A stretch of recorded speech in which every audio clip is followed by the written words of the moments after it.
ในเมืองไทยเอาอันเป็นอยู่ขึ้นวันเสียแล้วมีวันนั้นดีๆลดยอมลงกว่าเนี่ยว่าซื้อเพปัญหาสภาวะน้ำท่วมในก็สามารถซ้ำเติมเสียแทงเนี่ยอันได้ปัญหาน้ำท่วมน้ำนองจะได้เนี่ยมันจะยาวกว่าเนี่ยเพราะว่าปัญหาทางการเมืองทางการซึกตัวมีกองกลางอันนี้อยู่ในเมืองไทยเนี่ยเขาขาดเป็นหลายหมู่หลายจุ่มกูเจอในซ้ำตีเปลี่ยนยาวกว่าทางการหือกันวันนั้นภายความล้ำขาดอะไรกันนะก็ว่าจุ่มนี้กองกลางก่อนหลายหมู่หลายจุ่มมันนำหน้าเหมือนจะอ่านเท่าขาหูมือเดียวใช่ไหมเหมือนแต่เมืองไทยปอดหอกแล้วเรามีจุ่มทีเนียเขาMNDA เขาก็กล้าเขาจุ่มว่าเขา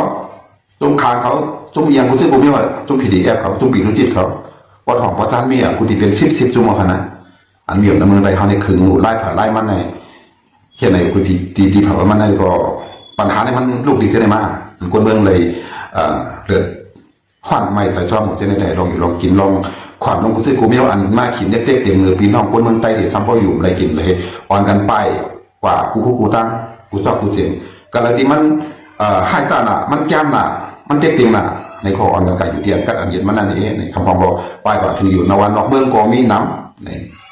อันไหนนับว่าน้ำที่เป็นเจออยู่ติ๊กๆขนาดนั้นเป็นเส้นเหนียวติ๊กๆค่ะย่อไว้ไอ้ปอกในอันไหนก็เป็นอันที่เป็นหงดีหนองตาดีซื้อจ้าซ้อมที่เดียวว่ากันนะสมิธกองกลางในมันอยู่กันอะไรก็มันก็สุดดีนั่นนะใครก็ดีใครเฮ็ดไล่ผ่านไล่มันอ่ะแค่นี้อาณาปฏิมัน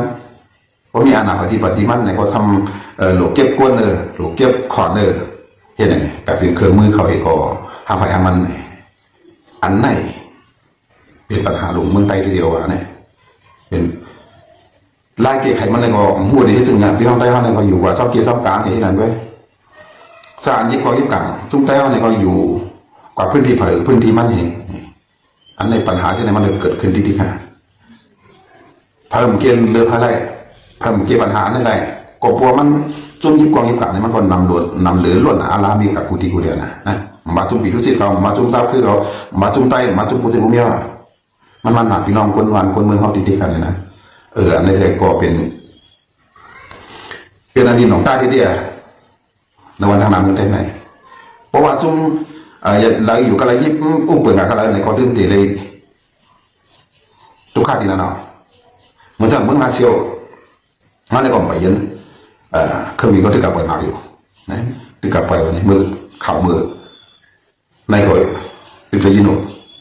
ก็ในเดี๋ยวจุ่มมันยิบกองกลางอันจุ่มกองกลางเขา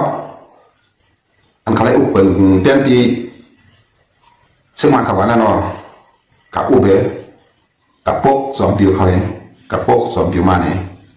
สอมผิวมาก็เอาไว้ห้ามสูงเย็นเนี่ยสอมผิวเขาก็เอาไว้ห้ามแจ่มเย็นเนี่ยตั้งอันเขาลาดมาว่าเขาย้อนตัดดีพวกปอนอุปเปิงตัวเก่าอันวันนั้นเด้มันก็จะชอบเสียงเขาเฮ็ดเนี่ยนะจะชอบเสียงเขาเฮ็ดแล้วเนี่ยซุ่มหลวงมองซื้อมันอันมีอยู่ได้เขากองแต่สังคัดก็หนาเขาย้อนอุปเปิงตัวเขาหลังนั้นตั้งรัสเซียจะได้ตั้งห้องรัสเซียโยวันอีไนเขานั่นแหละเก็บซึกเก็บคนเก็บขวัญเนี่ยนี่มานะมาจุ่มแล้วมาจุ่มโคกางไว้จุ่มไผ่กอลีจุ่มบ้ากอลีจุ่มไผ่กอลีตามมีแห่งขึ้นมาในเพราะว่าเขาได้กับอุปเปิงเขาเนี่ยเขาก็เอาจอมพิวเขาขึ้นนี้เอาจอมพิวมันขึ้นนี้เดี๋ยวยังพวกความดูเก่าเพราะอุปกับอะไรก็ได้เฮ็ดการที่ไหนที่พวกญี่ปุ่นได้นะอุปกรณ์ที่ไหนเป้กับที่ไหนอยู่กับอะไรก็ได้เฮ็ดเสนอการที่ก็เดี๋ยวยังอุปตัวกับที่ติ๊กเห็นอันที่ติ๊กเห็นเมื่อน้ำมากก็จะเป็นของเขากันนั่นนะเมื่อเดียวได้เหมือนเช่นว่าเขาหลุดมีส่วนอุปเปิงตัวเขาจุ่มเขาที่ไหนเนี่ยพอเมื่อน้ำมากก็ตัวใครเปิงกับพอเมื่อน้ำมากก็ใครเป็นเหมือนจังหวัดเราจะก็คอนกะในก็ใครว่าจังหวัดนั่นแหละก็อันไหนมันเปลี่ยนพื้นที่ของเมืองใต้จังหวัดต่างเสียงในเมืองโฮมถูกน้ำเสียงเนี่ยนะอันนี้ได้มันเขาก่อนขย้อมไปเขาก่อนขย้อมมันที่ได้เป็นเรื่องสุกสักจุ่มไหนก็อยากเพราะสารมีความมีกลางจะในอุปเปิงว่าในเรื่องที่เขาเห็นจึงลายโกกาทำในเทียร์นะลายโกกาเนี่ยให้พวกสอมผิวเขาพวกสอมผิวมาเนี่ยก็เตรียมอยู่ในมันทั้งวันเก่าเอามันสูงยี่ในเขาตัวเปลี่ยนยี่ในเอาลิกบางใส่หรือเขาใส่ได้อู้กว่าให้นั่นเองบุกเครือเด็กให้นั่นแหละ เพราะเห็นอันนี้ของเปลี่ยนปัญหาหนะในเมืองไทยมันเปลี่ยนปัญหาหนะเปลี่ยนปัญหากูดีก็ไหนอันนี้ก็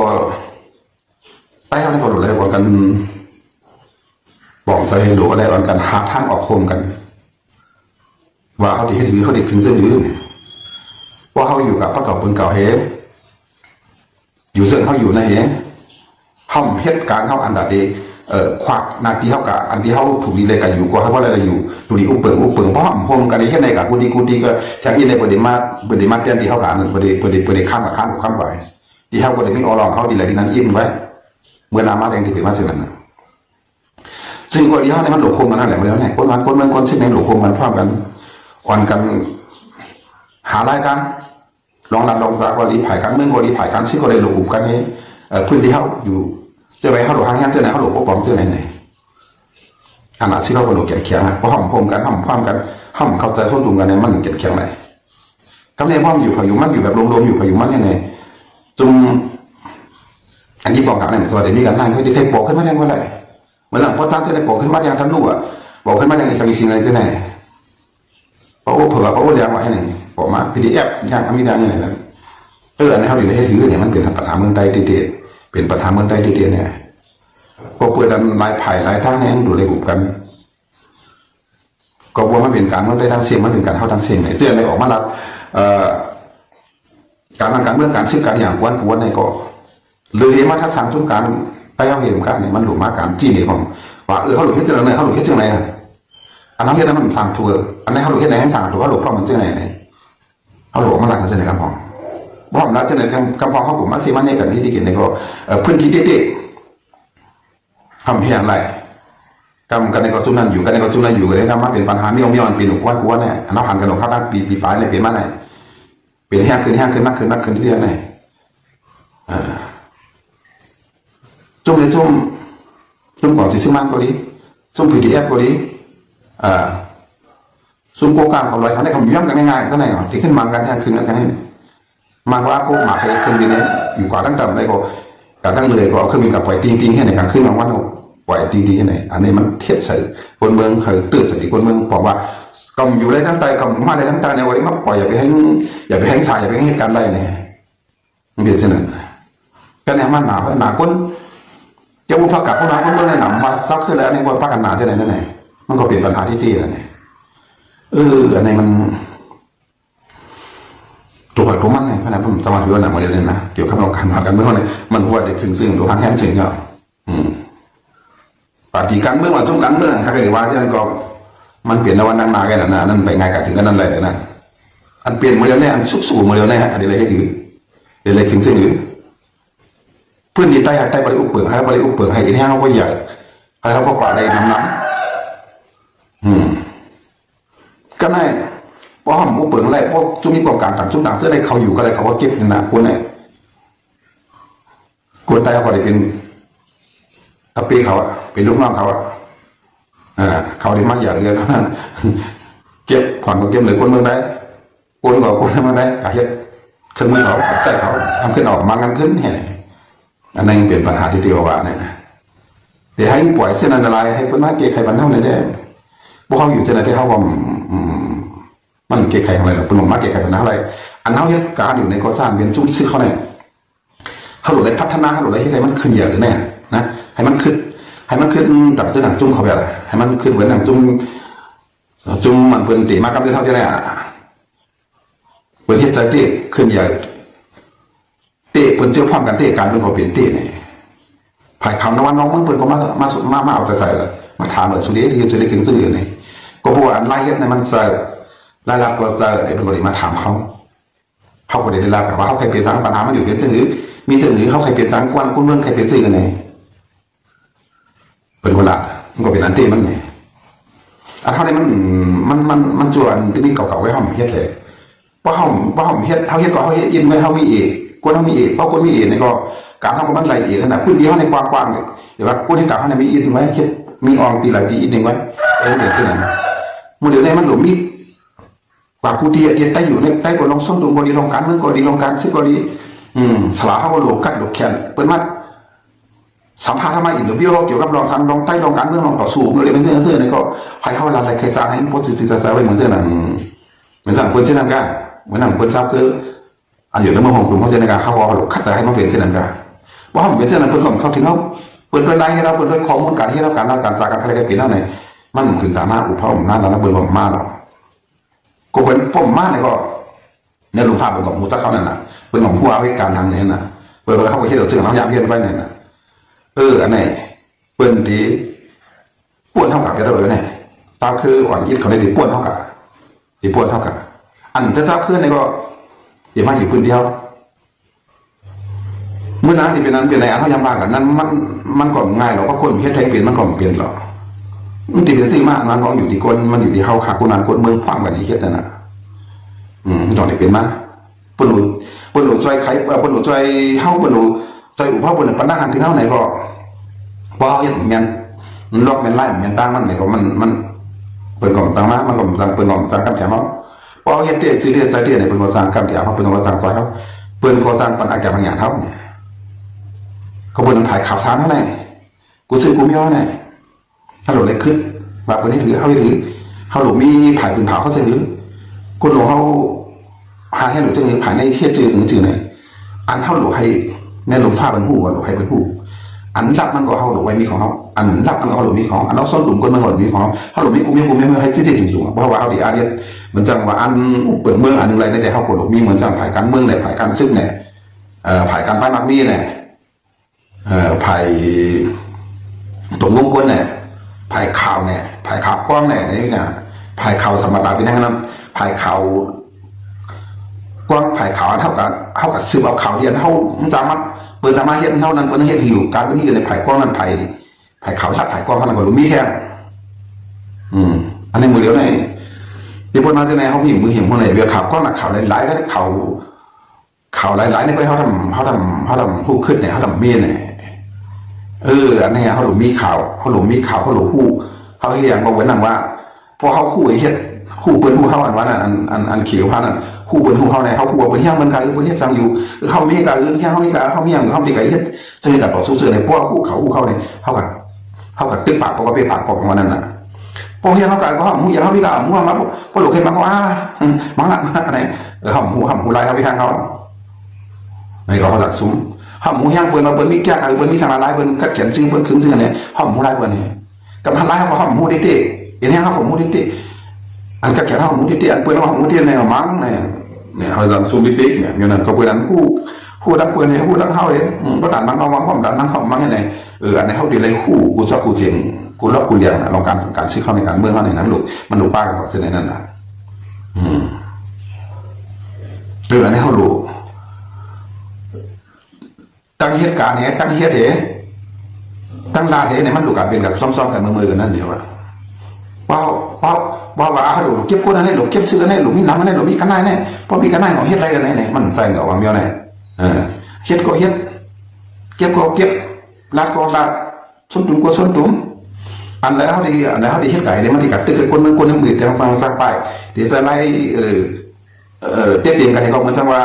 เขาไล่แก้ไม่หลงเงินกันได้เงินหลงก้นกันได้เพราะปันได้ก้นกันได้ที่เอานั่นนี่ตั้งหรือมันก่อนกับทิ้งเหมือนนั่งตายอะไรดีๆตั้งตายทำเสือไล่แก้ไล่กูเนี่ยมีสามารถตั้งตายว่ากับต่างถึงในตั้งหรือนั่นนะผมว่านั่นพวกเอาเจ้าอันอยู่ในพื้นที่มันแต่ดีไซน์ช่างเอ็มพวกแก้มพวกให้พวกเมื่ออะไรก็มันก็สายอินพวกอย่างเงี้ยจนมันอยู่ในพื้นที่อันเจอเมื่อเจอเรื่องเจอแก้มเจอใครที่ไทยเงินเบิร์นใครอันนั้นเนี่ยก็มันก็ทุกใครนะเพราะทุกใครนะป้ายนะไหนประตูขับออกไปว่าไปคนเยอะมันนะคนเยอะมันคนมีกันนะเห็นเด็กที่คนเขาซุ่มดิ๊กกันเห็นเขาซุ่มดิ๊กคนอย่างเขาเลยซุ่มเขาเลยซุ่มไปให้ในดิ๊กเพราะกับซุ่มให้ในดิ๊กมันเป็นตาเขานะเขาก็หลุดคู่ตัวนะมันเร็วเนี่ยนะพอดีอันเฮติติ๊กเขาหลุดคู่ตัวว่าเอาอันเฮติเนี่ยก็หูหลวงพ่ออันเฮติเนี่ยก็มีพอใครจอยเฮ็ดพอเลยใครจอยล่าใครขับคืนแล้วพอเลยใครจะขับคืนเนี่ยเขาหลุดเปิดเส้นตั้งกันเปิดเส้นตั้งมันให้เขามาอุปเขามาลาให้เขามาเฮ็ดพอเขาเฮ็ดเส้นนั้นในมันเหมือนว่าเขาก็เหมือนดังอันก้นอันนี้แต่ใครเฮ็ดเนี่ยมันตาเขามาเฮ็ดมามันเป็นการปิดกันไว้แทนกรรมนั่นนะการปิดกันไว้แทนกรรมไม่ใช่เธอก้นอันใครเฮ็ดใครสร้างใครคืนนั่น ก็มาจอยกันเฮ็ดนั้นมันปิกแบบตื่นตาเขาแค่นั้นน่ะก็เป็นน้ำหลบเปิดตื่นตามากันให้กว้างต่างๆให้พออุกันและจอยกันเฮ็ดกันแล้วเพื่อแต่ในส่วนกลุ่มเขาเป็นเรียนใจเขาพวกน้องปล่องใจหน้าการเขาหน้าการก้นเบื้องหน้าการชิดเป็นอันเดียวกันหลุดจอยกันถึงที่ไม่หลุดจอยกันอันนี้นะมันขัดกันเลยเดี๋ยวนี้หลุดเลยพึ่งกันเลยการหลุดเลยพึ่งกันนี่หลุดเลยห้าในเดี๋ยวมือเดียวนี่นะเพราะมาให้เดี๋ยวมือเดียวเพราะถึงที่เขาหลุดเลยเฮ็ดมากเขาหลุดเลยมากในห้องเปลี่ยนนั่นน่ะห้องไหนห้างแค่ไหนนะห้างแค่ไหนก็เขาจัดซุ่มนั่นน่ะเขาซื้อเข้าในกับตึ๊กจุ่มนี่แหละมันก็หลุดกินรู้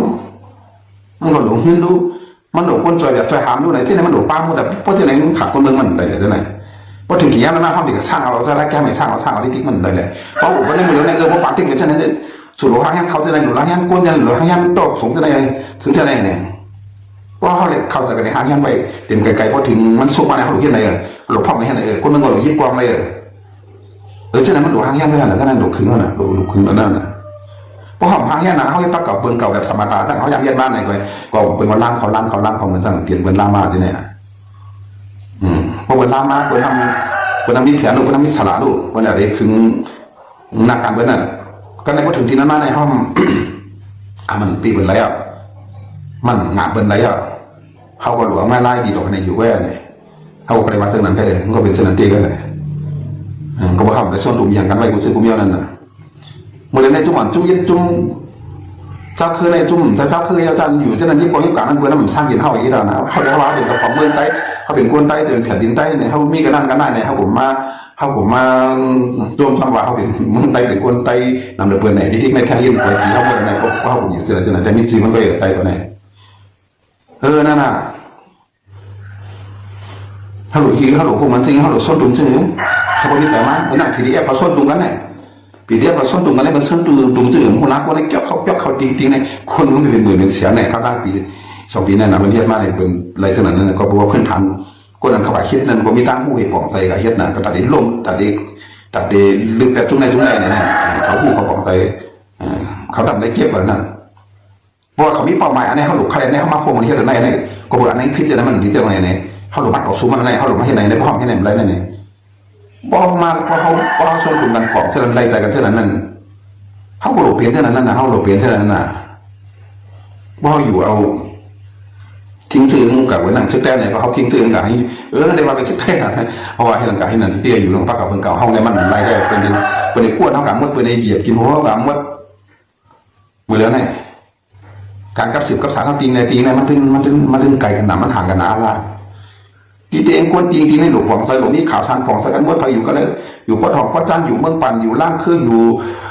่สีปออยู่น้ำตาลเนี่ยในคนเหมือนหนังวังจำใจกันหลวงจอยกันนั่นเกิดอะไรหลวงต้องน้ำตาลเป็นการเท่านั้นอันนี้หลวงสีปอเป็นการเท่านั้นอันนี้หลวงต้องเมืองปั่นเป็นการเท่านั้นอันนี้หลวงเมืองปูหลวงเมืองเป้งหลวงนั่นก็เป็นการเท่านั้นหลวงจอยกันนั่นให้มันเข้าดินเข้าเมืองเชื่อในเฮเตะปัญหาจุ่มเจ้าคือเดี๋ยวมากขึ้นเมี่ยงแล้วแผ่นดินใต้เขาได้มันก็เดี๋ยวมันก็เดี๋ยวเฮ็ดอะไรอย่างลงกว่าที่จริงนะเพราะเขาข่มกันตีขึ้นไหนได้อันนี้ห้องมีเส้นด่างเนี่ยแต่ที่ผมกันแต่ที่อุกมากไปกว่า1,000เนี่ยแค่นั้นเดียวเนี่ยนะแต่ที่อุกเขาหลุดครึ่งเส้นนั้นหลุดพวกมันเจ้าในเฮ็ดได้เป็นการเจ้าในนั่งหมูตุ๋งวงวนอันเป็นคนเมื่อไหนก็ตีงอกับกันนี่เป็นการส้นตุ่มกันกว่าจีเลียมในเขาก็ป่องใส่กันกับสืบกันนั้นกันในก็เป็นช่วงมาเขามีเครือข่ายมันนั่นเขามีอย่างละมีจุ่มเขานั่นมีปีกย่อยปีกลงมันนั่นน่ะมือเนี่ยพวกเหมือนหนังว่าตั้งเมืองป่าตั้งเมืองตัวว่าเนี่ยเนาะตั้งเกี่ยวมีว่าเนี่ยมันเหมือนหนังเมืองเลยเมืองเลยขนาดนั้นนะมันเหมือนหนังเมืองเลยเหมือนหนังบั่มเจอเมืองเดียวกันเพียงมันจะไกลขนาดนั้นน่ะการมันกินเลยปฏิบัติมันแห่งแรกเป็นเส้นนั้นนะเพราะว่าเมืองเปียงว่าเกี้ยงตัวเมืองแพร่ว่าเมืองย่อในแค่ไปไกลๆอ่ะก็คนนั้นเท่านี้คิดคืออะไรหักปลอกว่าสร้างเหตุการณ์เขาเป็นอันเดียวเขาปลอกอันเดียวไหลต่อสู้เอาอยู่ในแผ่นดินเขาเราเดียวในเขาเรียกพวกมันให้เหือนว่านั่นเพราะเขาไม่ไหนเขาไม่ยังอย่างไรเขาไม่ยังอย่างไรเมื่อเดือนนี้จุดสร้างขึ้นเขาบ้านมันกันแน่เมื่อนี้มาอุปเปิดตีงเลยเอาจอมปิวันขึ้นเนี่ยเอาจอมปิวันมาน้ำขึ้นสูงยี่เนี่ยให้ในเรื่องแบบกูดีเนี่ยมากกว่าที่เห็นนั้นอ่ะโอกาสกว่าที่เห็นนั้นอ่ะพอเรากว่าที่เห็นนั้นคำจุ่มเปลี่ยนที่เห็นนั้นมั่วแล้วกันแหละนี่เป็นชิปเป็นเช้าเนี่ยจะไหนเนี่ยที่เห็นนั้นก็เป็นเรื่องแผ่นดินเมืองใต้เป็นหลายเนี่ยนะแผ่นดินเมืองใต้แต่ห้ามมาเขาเป็นเจ้าแผ่นดินที่เรียกเนี่ยนะถ้ามีความมีการก็ห้ามอยู่เอามีเผายินมันให้ห้ามพักกับเมืองเก่าไงนะผ่านพร้อมขึ้นมาในกันบางกันให้อะไรก็ พัฒนาให้เพราะว่ามีอะไรขึ้นอย่างมาสูงเฮมพับผมลองพับกันเป็นอะไรเนี่ยมีปากมีเสียงอย่างมีชอบมีความมีอย่างมีคืออันนี้มันหลบคืนกันให้เป็นมันหลบส้มดุก้นเมืองนะมันหลบส้มดุก้นเมืองในของหลบมีข่าวของมันหลบให้ออกมาในโซเชียลมีเดียว่าจุ่มในรักจุ่มในจุ่มในรักจุ่มในคนหลวงเขาผ่านซิปผ่านกันในกองมีจุ่มข่าวน้องเมืองเขามาอินเตอร์วิวมาสัมภาษณ์จะร้องในให้บอกให้เหมือนหนังเปิดอินว่าเขาหลบให้ไหนให้เปลี่ยนเท่าไหร่เอียงการเท่าไหร่ว่าให้ร้องเปลี่ยนเท่าไหร่ว่ามีคนเขาหลบสร้างคนอ่ะคนผ่านเป็นผาบอกว่ามีผ่านเป็นผาเขาหลบสร้างผ่านเป็นผาหลบสร้างมันน้ำคุณชึกลงในก็ช่างขึ้นมาให้เป็นคุณชึกลงในชีพเช้ากลายว่าขึ้นหาขึ้นมันแต่คุณชึกในกองเป็นไผ่การเมืองก็หนาเป็นไผ่เดียวกันทั้งซึกนะก็ว่าตอนนั้นเขามีด้านหัวเขามีตอนสอนเอาเขายังอยู่เนื้อเบี้ยงเอาเขาอะไรใครสร้างเขาบอกแต่การเมืองเอาเจ้าไหนเข้าหมอมาเปลี่ยนซึกเอามาเปลี่ยนไผ่การเมืองก้อยกับตีมากอยู่ซ้อมกันน้ำไผ่ซึกอันนี้ไผ่ซึกอันนี้ไผ่การเมืองเราไผ่การเมืองไหนที่อุบที่ไหนดีรักที่ไหนนั่นกองตามตัวนั่นหมดชุ่มอันนั้นยังไงเนี่ยก็หายซึ่งในกองหลุดคัดคนเข้ากับให้หมดละหมดตาให้การเท่าเป็นเช่นนั้นเอาขึ้นเช่นนั้นการส่วนรวมเขาเจอไหมแต่เดี๋ยวกับสิบจุ่มนี่เป็นนาทีผ่านนาทีมันอันนี้เต่าพลองอันนี้เต่าว่าอันนี้เต่าโกก้าอันนี้เต่าจะได้กันอันนี้เต่าปะอ้วนอันนี้เต่าให้มีสายมันทำบทจำใจกันตัดสิเนี่ยนะพวกกับอุปในที่ก้นหลวงที่เขามุ่งเขามีหน้าที่นั่นเขายังอุปจุ่มในบาหือจุ่มในบาหือส่วนผิวจีนในบางเรื่องเขาจึงนักการเขามีสั่งในพื้นที่กันนั้นนักการเขาตีในพื้นที่เขามีสั่งในเอามาอุกันส่งเก่ากันที่เงาซึ่งเขามือเราตีลุ่มหลงเขาวันข่าวในกูจอกกูเจ๋งจะได้บอกมาบันดีผ่ายก้นหลวงเขาเงามุนเขาเงาจริงเขานั่นนะจะได้คู่กันแต่ยังเกิดขึ้นกันแล้วจอกอะไรจริงแล้วเป็นเรื่องในข่าวสารเขาในก้นเขาในจะได้คู่กันกุฏิก้นเมื่อก่อนได้บอกแต่ถ้ามันกุฏิแผนการเท่ากับหลวงเหมือนกันหมดกันในเป็นหลุดห้างแห้งเช่นไรกันในหลุดห้างแห้งเช่นไรกันในหลุดขึ้นเช่นไรหลุดห้างแห้งเพราะถึงนี้เขาหลุดลูกต่อสู้ในการสาคือเนี่ยไล่ก็คืออุปึงตัวเขาคืออื่นเขาเสียนี่เขาอื่นไหนก็เขามันบดดันไปใครสั่งให้บดสื่อๆไว้เพื่อไว้จ้างไว้หาคนไว้ซ่อมกันไว้เพื่อกันไว้ให้พ่อคู่บอกเพราะนักการเขาหลุดละเอียดมากตรงห้องมากเนี่ยเพราะคนก็มีอันเดียรักเจ้าหน้าก็มูดีปวงเต้ที่มารับมาตาก็ปวงเข้าใจเรียบเพี้ยนหูในพื้นการในคือเพราะฉะนั้นเนี่ยถึงข้าวยำมากก็เป็นการละเป็นตัวมัดไว้ยางเขาเนี่ยพอดีบางทีบางก็อ้ำเหมือนที่เดียวมันจะข่าวน้องมันบนหน้าอุบเจ้าไหนบนหน้าอินเดียพิวเจ้าไหนช่างถามน้องในเดี๋ยวคือท่าที่เรื่องไหนคนร้านเนี่ยมันจืดมันใจมันเขาลายมาเนี่ยคนว่าหันดีจ้าว่าเปิดหันดีจ้าลายให้เราใจเตะเปิดด่าคนเรื่องเตะเปิดด่าคนหน้าน้ำเตะเปิดด่าใครผู้เปิดแนนดินเตะเปิดด่าปกบอลตัวเก่าเตะนั่นเองเปิดว่าจากคนหน้าหันที่เข้ามาเปิดว่าจากกับแถมเข้ามาเจ้าไหนตีเปลี่ยนมากดีมันดีกับสิมันดีฝากกันหมดในร้านให้เท่านี้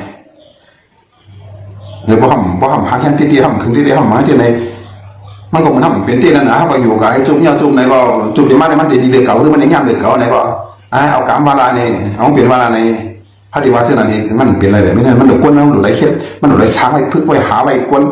ในหนาเว้นหนังมาจันผายชดตุ่มเนี่ยผายยังยิงเข้ามันนั่นนะอันนั้นยิ่งมาแต่เสียงเขาอันจันนั่นแหละก็มันลูกบางส่วนผู้มิจันว่าลงบางสันจันจันนี่ไว้ให้ในเราคุยกันมันติดนักการบอกมาที่ในมันก็หันออกน้ำออกตัวค่ะเลยแต่ในน้ำมันหันที่เลยมันอันภูมิจันทร์ห้องมันเปลี่ยนจันไว้ที่นี่ทำหูเลยนั่นนะว่าจันเลยก็ให้เหมือนหนังจันให้เปลี่ยนจันที่ตีนนะให้กับอุหมอกจันจีเรียมเนี่ยหมอกจันเจตวนเนี่ยหมอกจันเมืองเนี่ยให้บ่อุให้บ่เข้าการเข้าเปลืองไว้ให้บ่เหมือนน้ำใส่ใต้ห่อในถอนบ่อให้บ่ลุกขึ้นมาใครจอยเลยใครกำแพงกันมาอันนี้เป็นการเข้าหมดแล้วเนี่ยเป็นชื่อก็ยาวเป็นมุนเจ้าก็ยาวเป็นกุ้งเนื้อไม้ขาวก็ยาวเป็นช้างยาวมาหลุดใจกันแล้วเนี่ยเขาหลุดขึ้นที่ไหนเนี่ยให้ผมมีสายสื่อมากกว่าคนหลายๆเท่าไหร่ในของมันมีหางมาแหล่เมืองชุกโกริมชุกโกริหางมันเย็นสีไว้อยู่พักเก่าเมืองเก่ากุ้ยหนานะไว้หนังว่าพอเสร็จแล้วเจ้ามันมีอยู่เนี่ยแค่ไหนก็หากินอยู่ห้างไผ่ห้างมันนี่เส้นนั้นเส้นนี้ไว้แหล่พอมีจันสูงเอ็นของมือก็ยาวเอ็นเนี่ยก็หากินได้เนี่ยยังไงเป็นเส้นนั้นไว้แหล่หากินก็หากินน้ำมันเพียงก็หนาการเชื่อคือการ วางการเมืองการซื้อการซื้อข้าวในกองตึงหลุยแค่ไหนมันขึ้นเยอะกวนเดี๋ยวเลยถึงซื้อเดี๋ยวเลยเฮ็ดซื้อเดี๋ยวเลยหาคนที่ห้ามกับเก็บเงินห้ามกับข้ามเงินคนไหนให้บอกใครมาเข้าทางไว้วันเขาได้ให้หรือเปิดเขามีเสนอรายสอนการเขารายสอนการเชี่ยวรายสอนตุ่มเช้ารายคุยเขาดิคุยกวนหอกวนแต่ที่โฮมกันขึ้นกันที่ถือในที่ในห้องหลวมีน่ะนะเขาหลวมีเหมือนนั่งอุกันปองใส่กันนี้ต่อสู้มั่งเลยที่ในเขาหลวที่นั้นที่ไหนไหนนะตั้งของเหมือนกันตั้งเขาหลวต่อยกันเขาหลวขึ้นจะไหนสวัสดีพิมพ์ในหม้อกันนี่ก็เติมมาหน้าไล่เก่าๆเขานี่ก็ย่อมกันนี่ก็เหตุการณ์ในเป็นหลายปีฮั่นดอกพวกกี่พวกเท่าพวกตายฮั่นดอกเพราะจุ่มทำพวกก่อยกับสิบซื้อมันอย่างไรคือในมันชาวเมียวนั่นมันแต่เมียวนั่นแต่ฮักเสือคือเราได้หลุดพ้นกับน้องปัญหาเรียนเท่าเกิดมากเลยเพราะปัญหามีดีจุ่มเลยมีดีก็อะไรอีสังในอันตันดวงมันรักก็รักให้คนเมืองเลยผู้ว่าผมคนเมืองก็ได้อยู่พี่เราดิเขารักเจ้าไหนเขาขอเจ้าไหนเขาชอบทุกเจ้าไหนจุ่มอะไรมีเจ้าไหนทั้งนั้นมีสังวายว่าเนี่ยอันนี้ไผ่ขาวเนี่ยเรามันหัดทำกันเนี่ยไม่นั่นไหนของมันเถื่อนเลยยี่เทียงไผ่ขาวในรถถามไอ้ย่ำความมันขนาดไหนเฮียผมเห็นในนั่นละในรถถามคนลงมันคนลงไว้ลาเลยคนมันก็ถอนแม่พระเจ้าพระถูกพระพิษห้ามไปถึงสั้นมันเลยเขาทำตึงเกินผ่ายเหตุกรรมตึงเกินผ่ายมันในสังผ่ายมันผ่ายอยู่ในพื้นที่แล้วก็เป็นแต่หน้าดีในซ้ำตึงอยู่ในวงตัววงเสียงไหนในติ๊กในเดมันเปลี่ยนการเอานะมันเปลี่ยนการเขาบอกมาโฮมือกันเนาะผมไม่ผมมือกันนี่เห็นก็หาอะไรดังต่อสู้ในมันจะต่อสู้กูเขียนอะไรเนี่ยมันต้องเดี๋ยวต่อสู้กูเมี้ยวแหละเนี่ยเดี๋ยวต่อสู้กูเมี้ยวแหละเดี๋ยวต่อสู้อันเบิร์ดใครมาขึ้นอยู่คิวอยู่เอาอยู่ในนั้นถ้าวางเป็นเมืองได้ลงมันเป็นมันไรนะมันไรมันจังหวะมันจังหวะเพราะเป็นแก่นแข็งมันอยู่บนสังที่นี่แต่เอาความมืออะไรทำเพราะว่าน่ะพระพอดีให้เราอยู่ง่ายๆเงินก็อย่าไปให้เป็นทุกข์เพราะอะไรอย่าไปให้ทุกข์เพราะอะไรก็อย่าไปมัดไปเกี่ยงเงินข้อกันหนาอะไรเจ็บปวดเจ็บด่านตาเนี่ยคนก็อย่าไปให้ไพ่เนี่ยคนไปกำนำในมันคนพอหลุดเส้นหลังไปหนังเรื่องจะชื่อจะคืนเองก็หายกว่าน้ำมันหล่อนะเขาบอกมาในขำเก่งมาตั้งแต่เกิดมาข้าวตั้ง30-40 ปีเลยอยู่มาในเกียนคู่ค่ายเสน่ห์นั่นนะมันมีสายชัวนะปลาก็สำหรับคนเมืองไว้คนอันยิบเล่านั่นก็ว่าจะไหนก็มาอะไรอย่างเงี้ยดอกทางวันมีหน่อยที่เขาเรื่องนี้ว่านำนางเก๋ๆเรื่องนี้เวลาในแต่ทางไหนมันเรื่องนี้หนังนี่นั่นก็เพื่อเขาดูไว้นะชุกันหาเพียงดูตั้งข่าวการดูเช่นนั้นพออันเฮตีก่อนนะการวันการเมืองพอดีอันเฮตีอันบางทีอันขึงให้ขึ้นเยอะเฮ้ยนั่นเฮตีก็ตัวเอาแผ่นในเมืองใต้มาอยู่นั่นว่าค่อยอ้วนป้าน่ะแต่นั่นเอาลองมาเนี่ยอันนี้อยู่กันนั่นในอ้วนมันเห็นตอนนั้นนะรู้คนไต้หวันอยู่กูชอบกูเจ๋งแล้วเมืองไต้50 บาท20 อันนี้อันปฏิมุมมองเขาว่ามีอยู่กูอย่างคนเมืองไต้หวันอันทำกัดถึงแหล่มุมมองเขานั้นมันทำแต่จุ่มเขาแหล่กัดถึงกันเป็นจุ่มเปิดมาอยู่มาเอามาสั่งมาเก็บมาเพ่กินในดีๆนั่นก็ตั้งมุมมองมันเราหายไรกับอะไรเช่นนั้นก่อนนะมีเช่นนั้นก็อยู่ไรก็อยู่ไรก็ป้ายนี่ก็ป้ายกันในที่นั่นนะไปที่เขาเป็นมาอยู่เยอะเรื่องก็อยู่เยอะเห็นไหมเนี่ยมันจะเป็นเช่นนั้นแค่อันนี้เขาบอกมาปั่นสติกันเตือนกันอย่าก็ละนี่กันนั่นนะกดได้เอาคานออกแล้วเพียรในไรเช่นนี้ก็หรือเขากับทักษะเป็นจุ่มจริงอย่างเงี้ยก็เพราะว่ามีใส่จืดใส่คือใครหักไปใครเหตุการณ์ไปข้าได้เขาคืออย่างมาสูงอุปกรณ์ตัวเก่าไรทั้งไรนี่คือได้ใหญ่หายดิ้งได้ใหญ่ความได้ใหญ่หลายมีพื้นที่ตัวเก่าในก็ออกมาจีนในตั้งของหลอดนะสมมติใช่มันนี่กันจะมูยันข่าวกันอินกันอ่อนก็มาว่ากันในกลุ่มมีอคติหรือกันเหี่ยวคู่มันว่าคู่นั่นในคู่ในเห็นเป็นผ่านนั่นในภายในติ๊กในแต่ประเด็นมากองค์อื่นขันนี้มันไปเข้าโมเดลอันมันนั่นได้พอกูอยู่ตั้งพักกับมึงก่อนเนี่ยเรื่องเปลี่ยนเส้นเฉียแฉะมันห่างเอาวะนะคนไปเข้าโพสานอยู่เมืองเปื่อยอะไรก็ขึ้นหมวกนั่นได้นะปันจุดเขาจะได้ก็เรื่องในเรื่องเขาในยี่ไปกับอาจารย์ที่ดีมันลาที่กูไปลองการเจอกันเคลื่อนในอาจารย์เป็นลูกเป็นล้านนั่นแสดงมันเอาเย็นกับเปลี่ยนเปลือนมดเยอะนั่นแต่มันถึงแน่นอนห้าวนะจ๊ะอันนั้นนะห้าวก็รู้เนี่ยรู้กันรู้ทางเทียนรู้ออกไอ้วนมาอินไปดูการเมืองอะไรเงี้ยสุดท้ายอะไรหันคารากันให้ก็ออกมาลาออกมาเตรียมมาให้ก็ว้าวอินดูของการเมืองอะไรดีที่เขาที่ผมคุยกับเยอะกับเป็นวันเป็นคนอย่าไปพึ่งปล่อยกันนะอะไรซึ่งนั่นเขาเลยนะออกมาลาท้องมาอุบท้องเขาก็เดี๋ยวเลยอุบซ้อมดีอันสุดเท้าอุบมานั่นน่ะเดี๋ยวเลยอุบนะมองเป็นลองดีไม่อุบลองดีมันก็ดอนแต่ใหญ่อุบนะเพราะอุบเพราะว่าให้มีน้ำตาลพันดีให้มีลาหูให้มันไป เพราะว่ามีน้ำต้นที่เป็นดอกแยกเอาลองเด็กแยกกันให้มันรู้ความรู้ล้านพันก็เพราะว่ามันมี